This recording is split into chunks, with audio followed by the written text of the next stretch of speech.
A foundry in a general sense is a place where you melt and cast metal.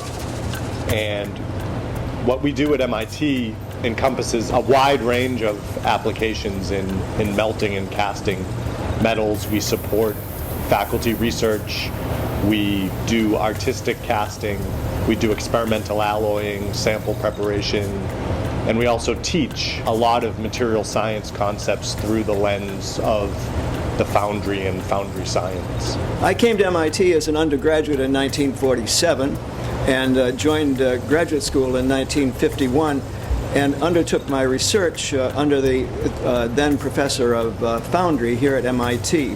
Metal casting, of course, had been a part of the curriculum, at least, at MIT since its founding. In terms of a laboratory of significant size working on foundry problems, that came only just at the end of the Second World War, when a materials processing laboratory was set up, spurred by the fact that there was enormous opportunities and enormous growth in this country in the basic metals and materials industry as the country now moved from a wartime standard to a standard of civilian production goods. And MIT responded to that need with strong educational and research activities in that area of technology.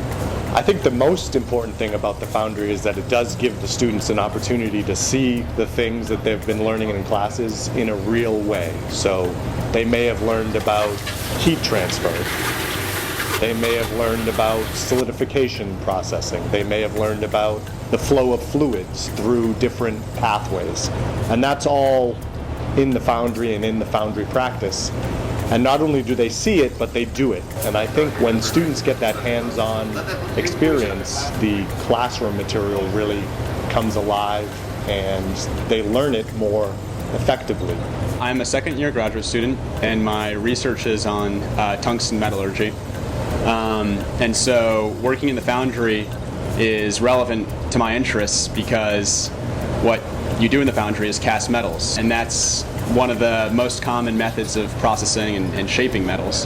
Hands-on laboratories are an essential part of any engineering education, and the best of these laboratories provide students the opportunity to innovate and create, and even sometimes to make real things.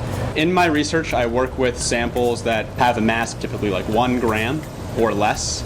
And in this foundry, when I cast metals, I'm talking about casting pounds of metals. So it's a very hands-on, visceral experience when you're cradling like 5 pounds of molten bronze ready to cast. And it definitely is in line with MIT's motto of mens et manus, getting your hands dirty in the foundry. In one sense, the Foundry looks like home to me, to see the metal and the furnaces. But I must tell you, in the good old days, we had a lot more space. And for that reason, I'm looking forward to the expanded space that we expect to have as we move. And I think it'll be a great thing for the department and a great thing for MIT because it'll put the Foundry in a place where they're more visible and they're more accessible to students, both for academics, research, and hopefully entertaining or fun projects.